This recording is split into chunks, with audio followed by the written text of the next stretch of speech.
सध्या शिखर शिंगणापूर येथे शंभू महादेवाची कावड यात्रा सुरू असून आपण माझ्या पाठीमागे बघू शकताय या रस्त्यावरती वाहनांची गर्दी आहे। खरं तर इथं एक सांगली जिल्ह्यातील शिवभक्तांची जी पिकअप गाडी होती ती या रस्त्यावरून खाली पडलेली आहे। माझ्या पाठीमागे तुम्ही बघू शकताय त्या गाडीच्या तिथं गर्दी झालेली आहे, कारण ही गाडी या ठिकाणी जो रस्ता नवीन तयार झालेला आहे त्या रस्त्यावरून घसरून गाडी पडल्याचं आपल्याला पाहायला मिळतंय।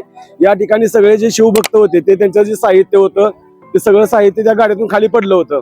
यामुळे या ठिकाणी जी घटना घडलेली आहे ती घटना केवळ कॉन्ट्रॅक्टरच्या चुकीमुळे घडलेली आहे, कारण या ठिकाणी शिंगणापूर यात्रेत लाखो लोक या ठिकाणी दर्शनासाठी येत असतात आणि यामुळं ही गाडी अपघातग्रस्त झालेली आहे। खरं तर या कॉन्ट्रॅक्टरने या ठिकाणी हे काम यात्रेपर्यंत बंद ठेवायला पाहिजे होतं, मात्र ते बंद नाही ठेवलं। आज शिंगणापूरला गेलेल्या भाविकांच्या गाडीला हा अपघात झालेला आहे। ही गाडी सांगली जिल्ह्यातील आहे। आपण बघू शकता शिंगणापूर बाजूला ज्या ठिकाणी पूर्णपणे वाहतुकीची कोंडी झालेली आहे। एक तर हा रस्ता अपुरा आहे, त्या अपुऱ्या रस्त्यावरती पाणी मारलेलं आहे, पाईप ते पोतीच्या टाकलेलं आहे, त्यामुळे ही गाडी घसरलेली आहे। आता माझ्या पाठीमागे तुम्ही बघताय पूर्णपणे गाड्यांचं वाहतूक पूर्णपणे जाम झालेलं आहे आणि ही केवळ चूक संबंधित ठेकेदाराची आहे। या ठेकेदारानं खरं तर या शिंगणापूर यात्रेपुरतं हे काम थांबवायला पाहिजे होतं, मात्र हे थांबवलं नाहीये। पूर्णपणे खडी आपल्याला पसरलेली दिसते। आपण बघू शकताय एक लेन तयार झालेली आहे, मात्र दुसऱ्या लेन मध्ये अपुरा रस्ता आहे आणि कडी पसरल्यामुळं या गाड्या घसरल्या जात आहेत। की आपण बघू शकता ते अपघातग्रस्तांची गाडी सुद्धा आपण बघू शकता, ती गाडी रस्त्याच्या बरोबर मधोमध आहे।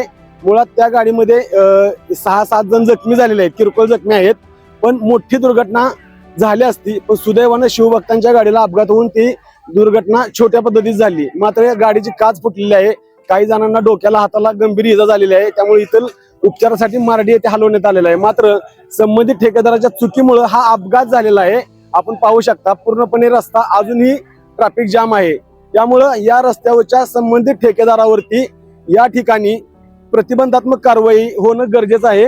गेले अनेक ठिकाणचे हे रस्ते शिंगणापूर पर्यंत मोहीच्या अलीगड पर्यंत हा रस्ता असाच आहे, त्यामुळं वारंवार या ठिकाणी ट्रॅफिक जाम होते आणि हे ट्रॅफिक जाम झाल्यामुळं शिवभक्तांना दर्शन घेण्यात अडचणी येत आहेत आणि अनेक गाड्या अपघातग्रस्त होत आहेत। आपला आवाज न्यूजसाठी संदीप जठार, मार्डी।